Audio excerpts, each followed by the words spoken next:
Radio Universidad, 104.1 FM. Audioactiva tus ideas.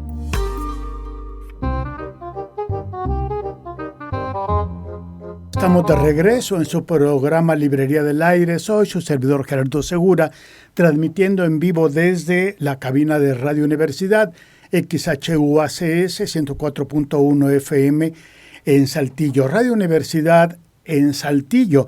Y enseguida vamos a conversar con el escritor, poeta y autor de una de las novelas más impresionantes, sensacionales y una serie de adjetivos que no seré yo quien los diga, sino espero que sean ustedes.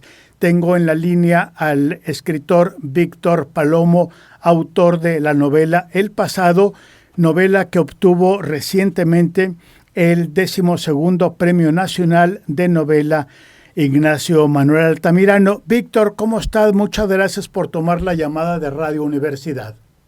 Buenas noches, Gerardo. No, gracias a ti por la invitación, a tus órdenes. Pues quiero en primer lugar decirte que estamos ante una sorpresa muy singular, mi querido Víctor, porque la novela El Pasado, que es una novela, no me atrevería yo a decir biográfica porque no es en rigor una novela biográfica como estamos acostumbrados, pero tampoco deja de ser esta novela que fue primero editado por el gobierno del estado de Coahuila justamente en el 2020 y recientemente fue publicada por la editorial Grijalbo. Y digo que es singular porque por lo general las editoriales privadas no es usual que publiquen ediciones previamente impresas por editoriales institucionales, digamos. Este es un gran logro. Dime, por favor, brevemente, mi querido Víctor, ¿cómo fue posible que una editorial comercial tan importante como Grijalbo se interesara en esta novela como segunda edición? Pues sí fue todo un peregrinar de la novela. Ahí se hicieron algunos intentos antes y pues esta segunda edición fue gracias a dos amigos y maestros que se llaman Marco Campos y Juan Villoro, sí, que tuvieron a bien leer la primera edición publicada ahí por la Secretaría de Cultura y les interesó mucho, sobre todo a Juan Villoro, a quien le tengo un gran respeto y un enorme agradecimiento, y él promovió por ahí en varias casas editoriales la segunda edición y finalmente Grijalbo la aceptó y pues se publicó después de 2 años de haberse agotado la primera edición. Claro.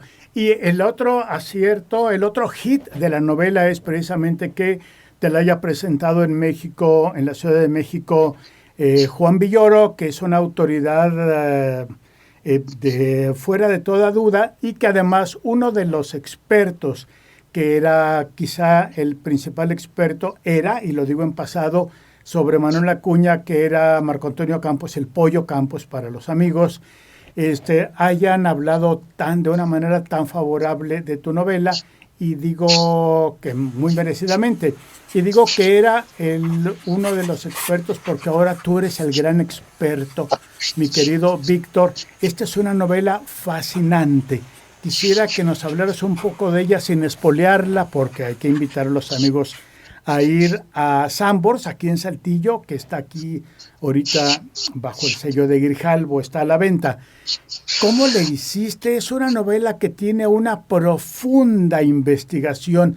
Mi respeto, verdaderamente solo había visto esta investigación de estas alturas, Víctor, y voy a decir 2 nombres fundamentales: Fernando del Paso para Palinuro de México y Rosa Beltrán para La Corte de los Ilusos.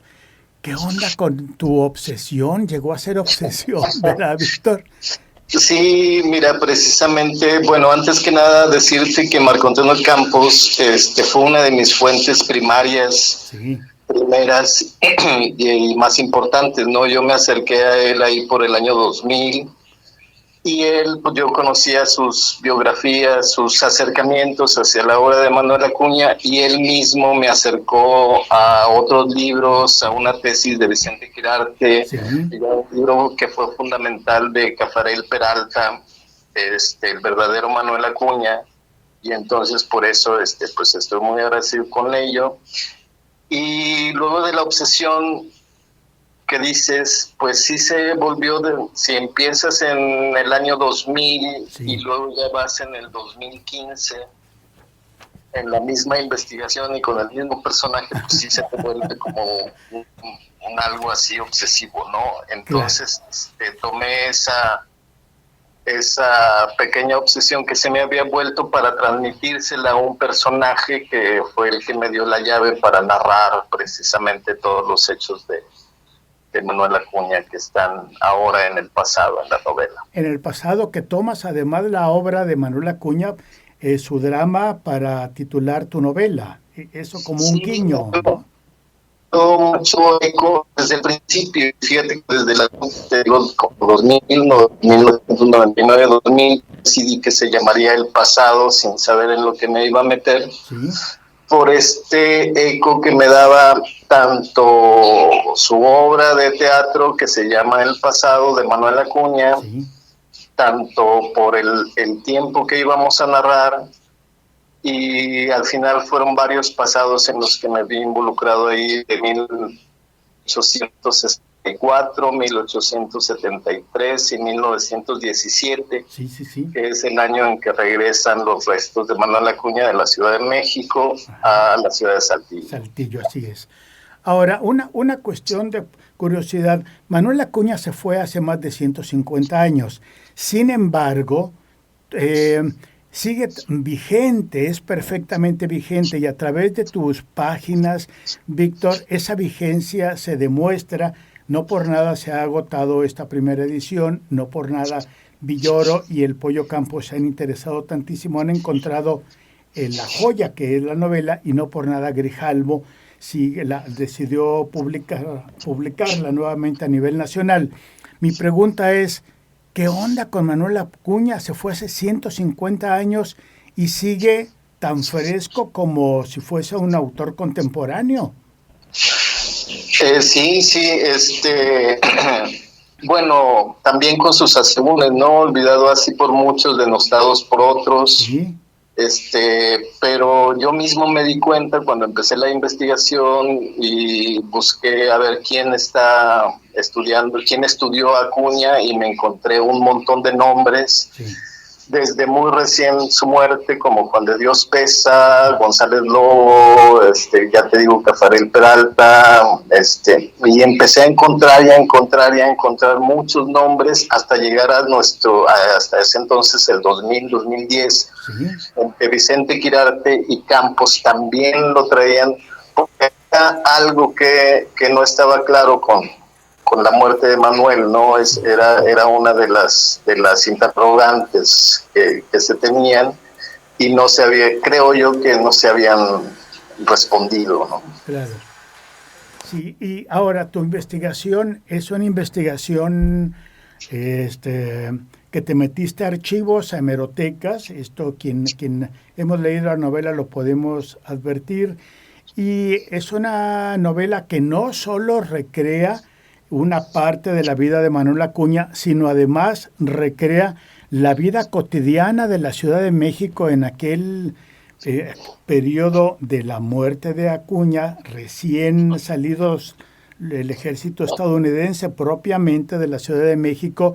Al mismo tiempo, ¿buscaste hacer esta recreación, Víctor, o era necesaria para entender al personaje?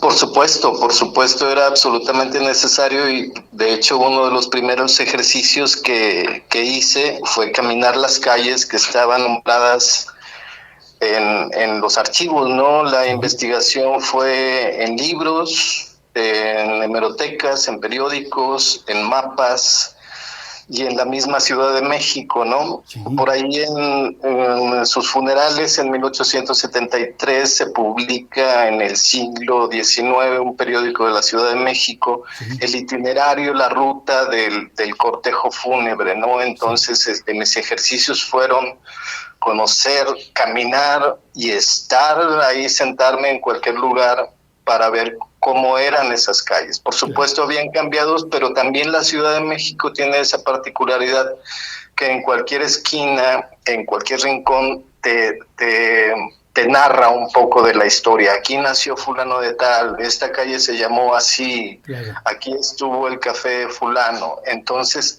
esa recreación pues fue gracias a la misma ciudad, ¿no? Que conserva su memoria, su propia memoria, también con los mapas. Hay mapas de las calles, tanto de la ciudad. En fin, fue un montón de documentos que tuve. Casimiro Castro, ¿no? Que hace una magnífica fotografía en globo, una litografía. Sí. En donde te das cuenta de la traza. Hay fotos de lo que fue el Teatro Nacional, donde se presentó el pasado precisamente, ¿no? Que ya no existe el teatro. Sí. Me tocó llegar a la Ciudad de México antes de que derribaran lo que quedaba del teatro principal, Sí. que fue donde se estrenó el pasado, y me tocó ver la transformación después de que tiraran aquellas columnas del teatro principal. Ajá. En fin, todo eso fue abonando para la narración que ahora tienes tú.